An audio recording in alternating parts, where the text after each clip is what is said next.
L'étape suivante, c'est vraiment d'explorer et d'intégrer les émotions et le message des émotions. Pour cela, on va d'abord aller ressentir, on va cultiver le ressenti et la vulnérabilité. Contrairement aux idées reçues, il ne faut pas se fermer et empêcher, il faut aller justement être en contact avec sa vulnérabilité.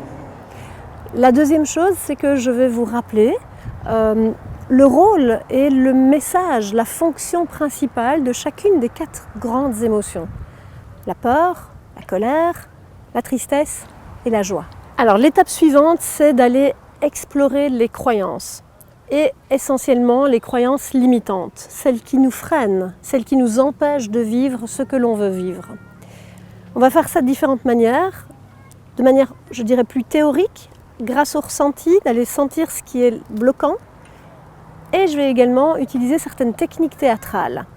Et là, nous pourrons aller désamorcer des rôles que l'on pense devoir jouer dans la vie, de manière à retrouver un peu de recul, d'humour, face au sérieux dans lequel on s'embourbe. Dans ce cycle, on va traverser certaines étapes également, en intégrant le message des émotions, et cela va nous permettre de passer et de définir notre prochaine étape de croissance. L'essentiel dans ce cheminement, c'est de se frayer un chemin à travers les émotions et les croyances pour atteindre la sagesse du cœur, pour atteindre la guidance du cœur éclairé. Donc, concernant tout ce processus et cette traversée du changement et les techniques de ressourcement, il y a toute une partie que je vais pouvoir vous proposer en ligne. Ce sont les outils et les formations que vous pouvez trouver sur ce site. La deuxième étape, c'est l'atelier en présentiel. C'est une étape cruciale où nous allons pouvoir pratiquer le tout ensemble.